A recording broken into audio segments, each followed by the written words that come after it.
Hello, everyone. I tell you, those photographs of Portugal make me want to go right back there. I'm Karen MacNeil, author of the Wine Bible and editor of the digital newsletter Wine Speed. And this is a live virtual tasting on the wines of a place you may not yet know, but I hope you will after this live virtual tasting. And those are the delicious wines of Monção e Melgaço. Somewhat affectionately known around this office as M&M, but it's really not that hard to say, and we'll get into that a little bit later. Monção e Melgaço, by the way, is in the Vinho Verde region of northern Portugal, which I know is very familiar to probably everyone watching. So thank you for being here. If this is your first time, welcome. If you've been with us before, we thank you for being back. And I want to begin this evening by saying that Portugal is in many ways an enigma. It is, of course, a part of modern Europe, but it's also a place that is just fiercely wedded to tradition. In June, I went to Portugal on vacation, and I discovered the fantastic wines of Monção e Melgaço, which I now think of as sort of super Vinho Verdes. Let me introduce my co-host for the evening, Sommelier Erik Segelbaum. Erik, there you are. Yep, I know you share a passion for Portuguese wines in general with me. And I thought what we might do before we begin and before we start tasting wines and introducing those wines is just quickly, once again, put up the map of Portugal so everyone can sort of fix in their mind. Get music at the same time, once again. Here we see South Melgaço in the Vinho Verde region of northern Portugal. And what's important, I think, to know is that Vinho Verde is a fairly large region. It looks like Ireland. It does not look like what you might think of as Portugal. And there are about 9 different regions within Vinho Verde, but Monção e Melgaço is one of the most northern, driest, and sunniest. And Erik and I will talk about the effect that has on the wines in a moment. Okay, should we dive in? Let's do it. All right. So before we start tasting, Erik, I want to ask you what your take is on the Monção wines. Like when someone says Monção e Melgaço, what do you, I mean, you might start salivating, right? But what's your initial take? So I don't like to play favorites. One of my least loved questions as a sommelier is, what's your favorite wine, right? So whenever I'm looking at a region or an appellation, and there's a particular sub-region or sub-appellation or parcel that stands out, I sort of struggle with the idea of having a favorite. I love Vinho Verde across the board, but I believe of all the sub-regions, Monção e Melgaço is it's the Grand Cru, if you'll allow me to borrow the term. All of my favorite Vinho Verdes consistently come from Monção e Melgaço, and this is blind tasting, not knowing where they're from. There's no bias, informed or otherwise. There is something so magical about the terroir of this subregion, and frankly, I mean, that's why we're talking about it. We're not doing a live on one of the other regions. It's because this is one that really bears focus. It really deserves it. You know, I also, another thing I hate that I'm going to do is comparing everything to France, right? We all love to compare, like, oh, this tastes like the Rhone Valley. This tastes like, no, I hate doing that.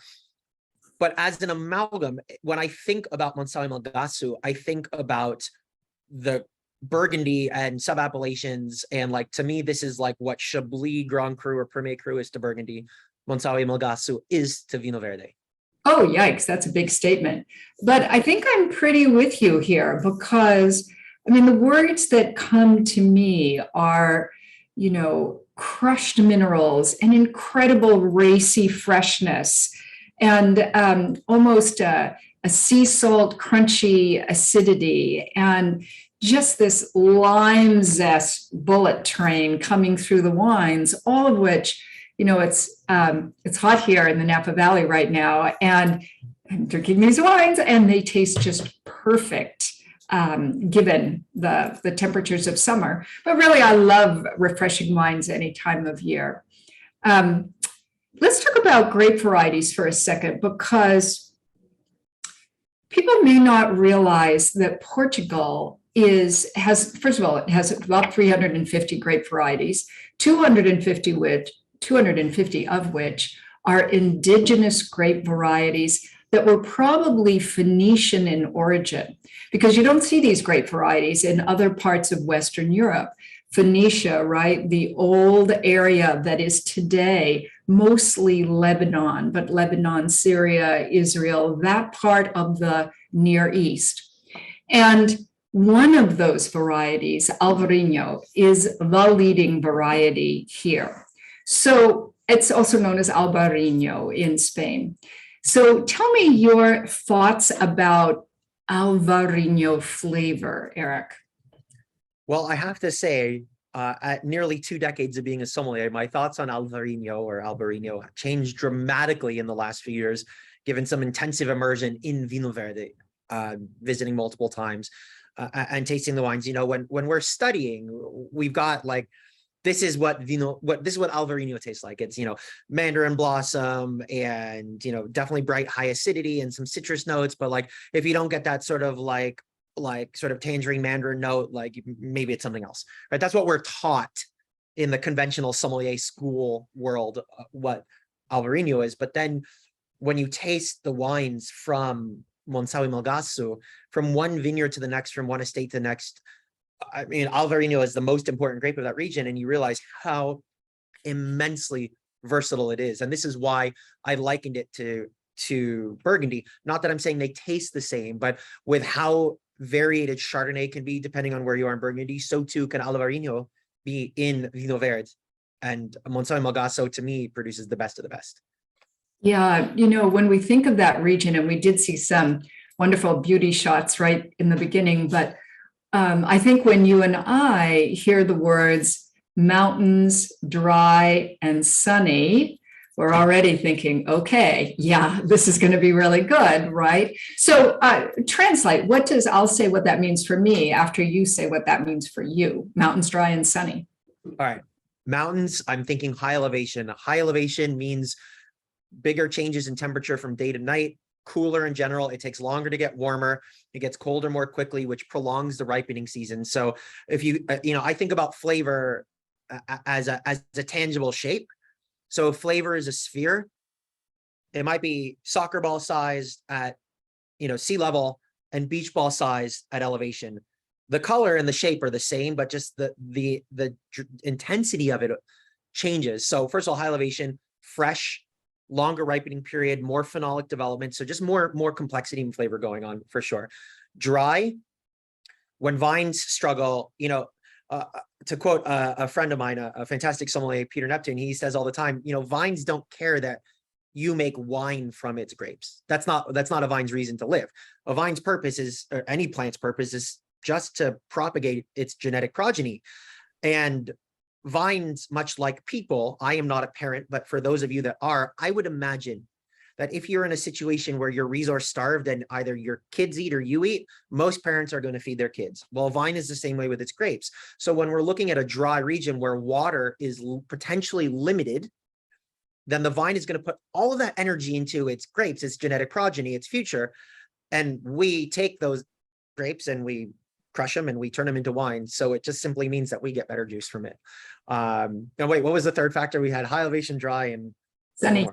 And sunny, right? So sunny, we're talking about sugar development, and let's just like reiterate, sugar at harvest has nothing to do with sweetness of a wine whatsoever, right? Remember 5th grade chemistry, yeast eats sugar, gives us alcohol and CO2, right? So sugar ripeness at harvest is wildly important when we're talking about balance, alcoholic balance, not too alcoholic, not too lean, but also sunny means we're getting so much purity of fruit and amplification of fruit.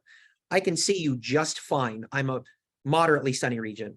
I put these on, it's sharp, it's focused. That's a very sunny region. Beautifully said. And to which I will only add, because I agree with all of those, and I couldn't have said it more beautifully than you did. But I think sun also gives us body, right? Remember in the old days, I'm older than you, so I remember the day when some Vino Verdes, at least some that came into this country, were pretty lightweight wines. No one thought very much about them. They were, considered just quaffers, and that was that. I'm not sure wines from Monção and Melgaço came in those days, but these wines have real gravitas. They have some weight on the palate. And I think that also comes from sun. I absolutely agree. All right. Sorry, go ahead. No, I'm saying 100%. I agree. In thinking about wine in general, we tend to forget that wine is not just the sum of its parts, but it can be more than that. With certain wines, 1 + 1 = 2. With some wines, 1 + 1 = 50. And one of the things I love about Moncao and Melgaço is that exponential equation. Beautifully said. All right, let's do some tasting here because, as befits wines that are racy and crisp, these wines are in sleek flute bottles. They almost never have a big impact of oak, and usually not any impact of oak at all, which I think underscores their freshness and the beauty and purity of their fruit. We're going to start with this wine, which is the De la Deux Reserva, and this is a 2020. I was knocked out. I've tasted this wine now a couple of times. I was so knocked out by it. I just love its sort of movement on the palate. It has so much energy. I love that you talk in the tangible abstract, because the term energy, right?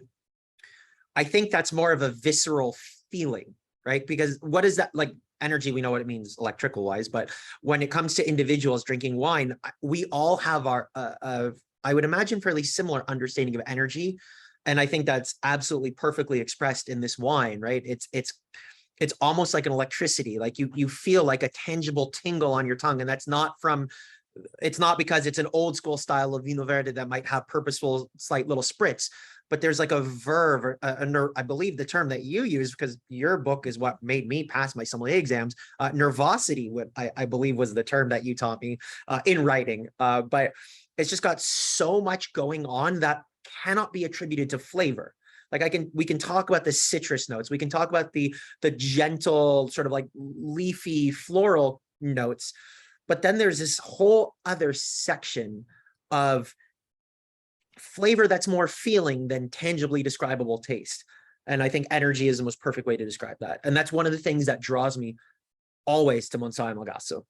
Yeah, I'm with you. You're a sommelier and I'm a writer, and both of us have to occasionally speak for a living. And so we know how language in a way fails us, right? And every wine drinker knows that when you taste a wine that is beautiful, sometimes what you're experiencing, but man, it is so hard to put it into words. So I don't know, as far as I'm concerned, any good word works if it helps you kind of hold a memory of the wine and place it in kind of a constellation of wines in your mind. So De la Deux, fabulous energy, lots of minerality. What do you think minerality is, by the way? Oh, are we going to open that Pandora's box of worms? Just a little bit, just what you think. All right. So I'll say this much. You see these nerd glasses. I am a man of science. I earned them. I love scientific everything. I understand full well that there is no scientifically provable corollary between types of rock or stone and flavor. That being said, I can tell you as a sommelier for nearly 2 decades that minerality is 100% in my world a thing. And in some cases, it's the only thing, the type of mineral impression is the only thing that takes me from one appellation to another. So first of all, yes, I believe minerality is absolutely a thing. Secondly, I believe it's present in extremes in not just this wine, but in wines in Monção and Melgaço across the board. And I'm not at home, otherwise I would have this prep, but I have a number of different rocks. You know the whole like take only pictures, leave only footsteps. Yeah, no, I take rocks. So I have rocks from all sorts of different vineyards. And when I was in Vinho Verde, I took some rocks from Monção and Melgaço, and I took some rocks from some other regions, and they're different. And it really expresses itself in the wines. So there's a stoniness. Like if we're looking at this first wine, there's a stoniness, but more deeply. This to me is almost like a crushed river rock kind of situation, versus when we get into some of the other wines, that minerality takes on a different approach. So like I said, I believe minerality is a thing, even though I might not fully understand it. I don't really fully understand particle physics, but I know that there's truth to it. So I'm willing to accept a certain degree of gray area, but yeah, there's this sort of like that salinity and crushed river rock situation here. Kind of reminds me of like camping on a beach. All right.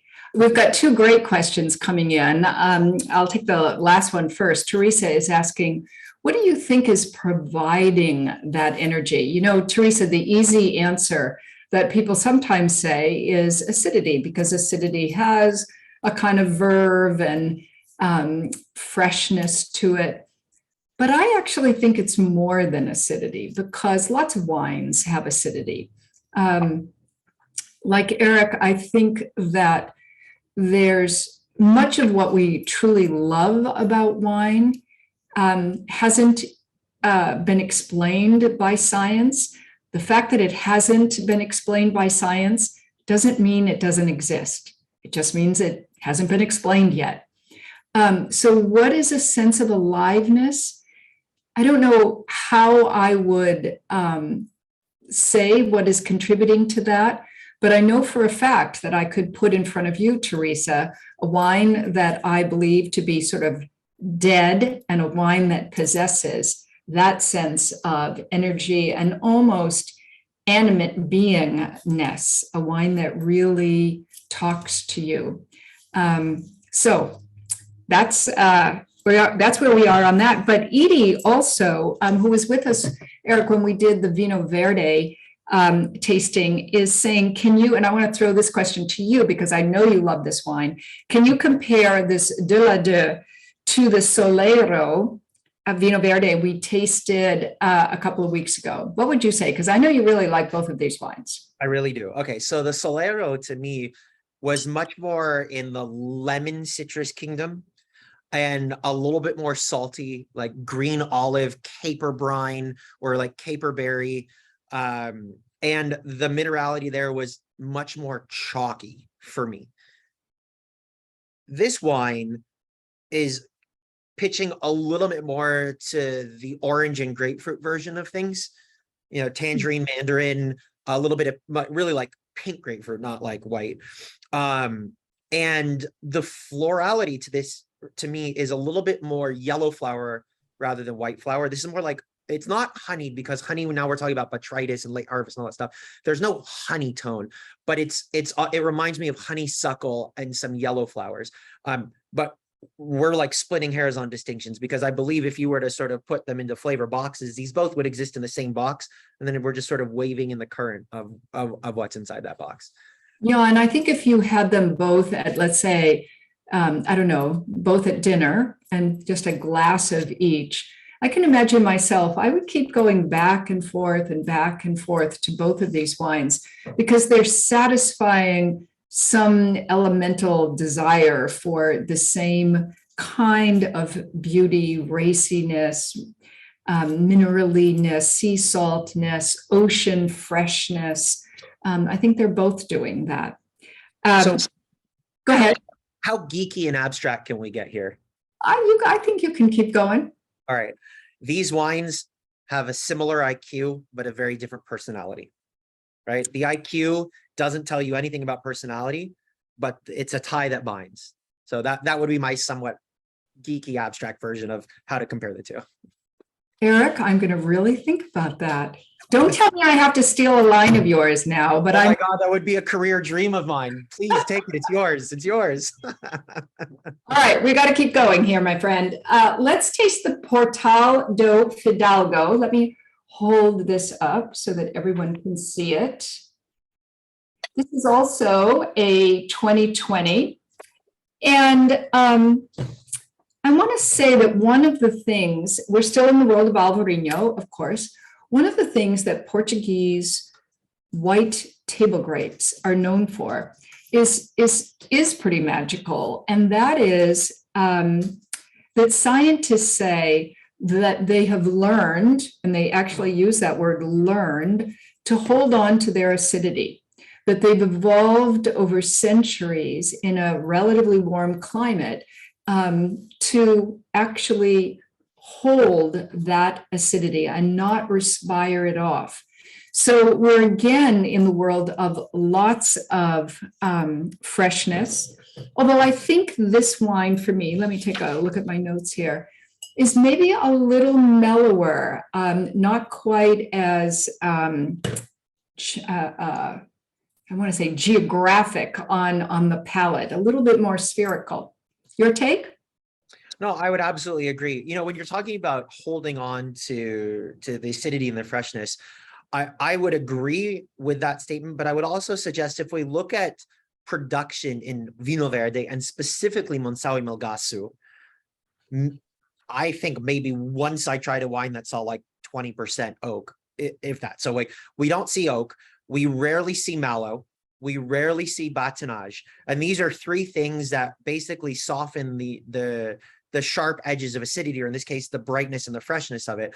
So I would agree that Alvarinho as a high acid grape, it's always going to be there. But unlike other high acid grapes like Chardonnay, for example, or Sauvignon Blanc that often in Bordeaux and California sees oak, I think it's partially the variety, partially the impact of the region, but also partially the terroir of that region. You know, we talk about terroir as being, like, most people think it's the dirt, which, like, yeah, that's important, but it's not just the soil, it's the climate, micro, meso, macro climate, the slope, the aspect, all that stuff. But we forget, or we tend to not want to acknowledge that terroir is also winemaking. And in the old world, winemaking is regulated. And so if you just look at the laws and the rules of either what can and can't be done, or what historically, because, you know, a wine region like Monção and Melgaço, we're talking about generations and on generations versus maybe some of the New World wine regions that might be decades and maybe now passing to second, like look at Washington State, we're passing to second, third generation versus Monção and Melgaço, we're 10 plus generations, right? So I think it's part of that terroir is the winemaking traditions that are either mandated by law or kept by tradition that are limiting or eliminating the things that would maybe flatten, dull, or soften that bright, vivacious, sharp, and fresh acidity. So I agree with the scientific statement, but I also think there's a little bit of the terroir of winemaking involved in that too. Yeah, and you're so right to bring up tradition, because it can be the handcuffs on a European winemaker. Many of them will say that, but it can also be very freeing, because now you're working in a defined set of parameters. And now when you have that defined set of parameters, the place really does talk. The place has to talk because you're holding all other variables constant. So it's both I suppose, a blessing and a curse a bit. Tasting this Portal again, I'm also, sometimes when you have saltiness or spiciness, I think of, when you see kids with a mason jar catching fireflies, and then those little fireflies in the summer kind of going off in the jar. And that's how I think that sometimes white pepper and saltiness work through a wine. They're like little fireflies, I don't know, sparking off and adding a kind of kinesthetic feel to the wine, right? It's texture. It's not just flavor. It's not, as you, I think, beautifully point out, lemon, pink grapefruit, tangerine, but it's the textural element that's compelling. And that goes back to something that you pointed out earlier that Chablis does as well. Talk about that. As a sommelier, how important is texture to you? Oh, massively important. And for anyone who's watching who's like unsure of texture, the way I like to analogize that, I'm big on analogies, is I want you all to imagine milk. Forget the flavors of milk. Just imagine the weight, body, richness, mouthfeel, or lack thereof between skim milk, 2%, whole milk, half and half, and heavy cream. That is how I understand texture, right? Just the feel of that liquid in your mouth and how quickly it spreads or how unctuous it is or isn't. To me, texture is everything. As a sommelier, we're taught to largely quantify things. Acid is only low, medium, minus, medium, plus, or high. Sugar is only, tannins are only, but frankly, like high tannin is one thing, but the quality of those tannins, even though there's no tannins in this wine, are they creamy, chalky, rich, astringent, powdery, dry, right? That to me is far more important when I'm blind tasting and figuring out a wine than is it high tannin. Like perfect example, Nebbiolo, high tannin, Napa Cab, high tannin. Those things are completely different qualitatively, but quantifiably very similar. So same when it comes to wines like this and when it comes to texture. I think the qualifiers are far more important than the quantifiers. And case in point, this wine, I did cheat. It's not like I have this memorized. 7.1 grams per liter of TA or tratable acidity or total acidity. That is pretty high acid. Very high acid. That's more than champagne, actually. Right, but it doesn't feel that way. We were talking about a richness of this, a texture in this, which I completely agree with. So despite the fact that scientifically, quantifiably, the acidity is close to off the charts, the quality of the wine in general and how that acid presents itself, very, very different. And I know you speak to this a lot, and it's one of the things that I think more people need to get comfortable with talking about, because, red is measurable. Shades of red, a little less so. Feelings of red, even less so. Qualify over quantify. For me, that's everything when it comes to nuances of wine, and it's what makes wine so exciting for me. Yeah, absolutely. All right. Well, so we have, I don't know, we have minerals, we have fireflies, we have oceanic freshness. So the point, though, even before we get to wine number 3, is Moncao y Melgaço is a very, it's really worthy, I think, of people's attention. Because if these were merely simple wines, we'd be like, okay, done and dusted, 2 sentences, done, over.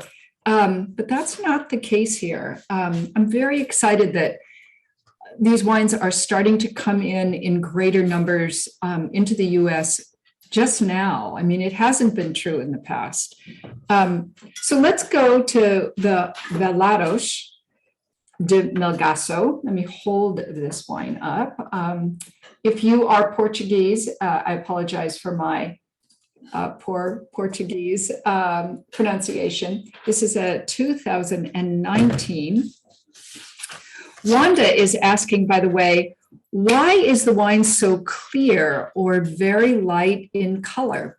Some of that may be because these wines are not aged in oak.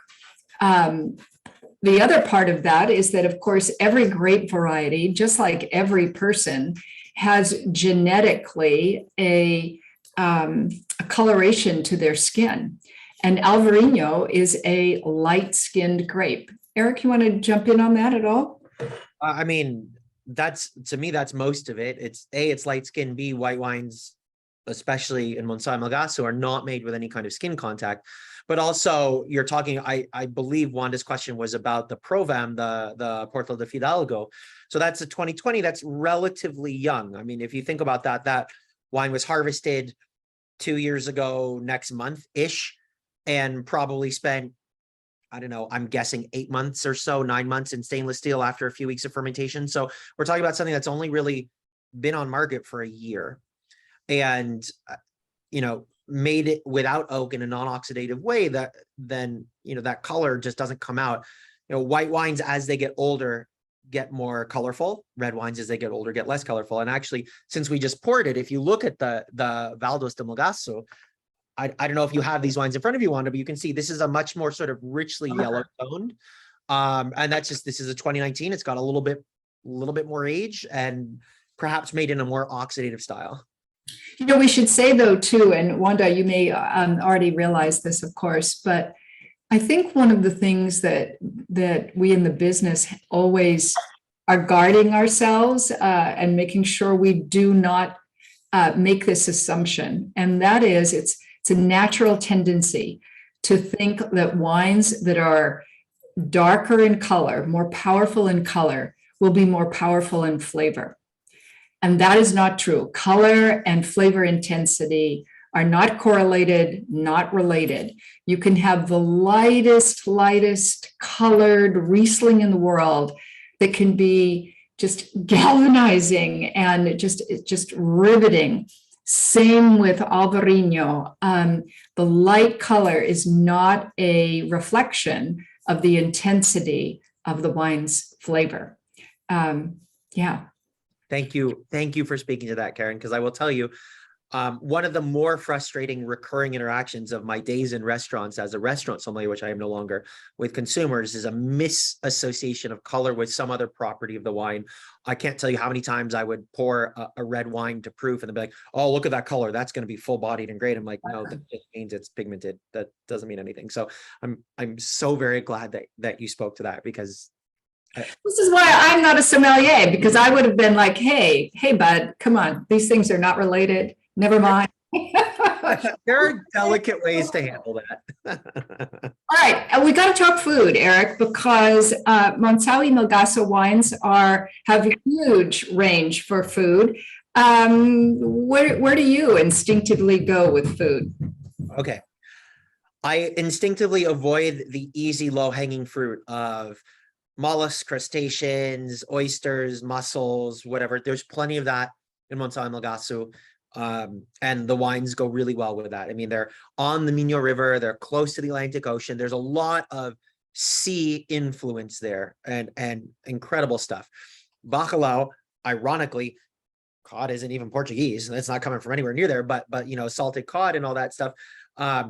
These wines inherently and instinctively go well with that because of that, you know, like the two things we put on fish: citrus, salt, right? These are citrusy and saline. That's the low-hanging fruit. But what I don't think people realize is how food-friendly and versatile Monção and Melgaço wines are. These are the wines that locals within the Vinho Verde region are eating with grilled pork, with sausages, with lamb. I mean, there's, you know, and forgive me, I can't remember the exact name of what they call it, but, you know, we all think about Iberico Bellota, the acorn-fed Spanish jamon. This, I mean, the Iberian Peninsula is defined by modern definitions of borders, but Spain and Portugal are the same place in terms of, you know, sort of the ancient world. And that whole acorn-fed, beautiful, like dark marbled pig-based charcuterie, that's as much a thing in Vinho Verde as it is in Spain. And this is like the Monção and Melgaço is like the quintessential pairing with like shaved jamon, and I'm forgetting the Portuguese term for it, please forgive me, but also like the Portuguese blood sausage and charcuterie and like really lamb. Like if you think white wine and fish and poultry and red wine and meat is the gospel, that's a stalwart from an ancient generation. Wines like this, again, think about the number one thing we put on meats or proteins, animal proteins: citrus and salt, or salt and citrus if you want to take it in order. So when you have a wine like any of these three wines from Monção and Melgaço that are citrusy and saline, it's the natural foil. And don't be afraid of letting these stand up to things that are traditionally red wine pairings, because Monção and Melgaço will play well. Yeah, I go in the direction of spice and heat. You know, spice and heat can knock out a wine, and if the wine has tannin or oak, man, you have just a train wreck on your hands here. But dishes with either, I don't know, sriracha or hot chilies, or lots of, you know, Indian or Asian spices need these sort of piercingly racy clean wines that then sort of cut like a sushi knife through all those spice and heat flavors. So I love that because I think not many wines can do that. So that's where I would be. I'm with you. All right. This reminded me of the classic every Spanish restaurant or modern American restaurant, the fried shishito peppers with sea salt, right? And maybe some fresh lime. These are the wines for those. There you go. All right. So let's see. We've talked about all three wines. We've talked about how important Alvarinho is. I definitely hope that everyone will add Moncao y Melgaço to their repertoire of wines that they enjoy all the time, because certainly for these wines, price is not a barrier. My goodness. You almost want to say, you can charge more, guys, except the consumer in you says, all right, never mind, do not charge more. We have a question coming in, though, from Brenda, which is, do any of these wines does Alvarinho, in fact, fall within the concept of the aromatic varietals? And Brenda, that's a pretty good techie question there. The historic aromatic varieties, the top four anyway, are Riesling, Gewürztraminer, Muscat, and Viognier. Everybody agrees on those. But Erik, would you put Alvarinho in the second set of aromatic varieties?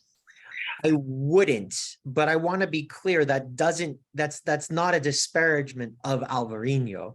So for me, I will tell you, when I was early on in my sommelier career and struggling with blind tasting, the three wines that I could virtually never tell apart, I'm talking classic representations of these varieties, were Alvarinho, Gruner Veltliner, and Pinot Grigio, because similarly structured, similar acidity, almost all have some sort of herbaceous or vegetal or some sort of background non-fruit component.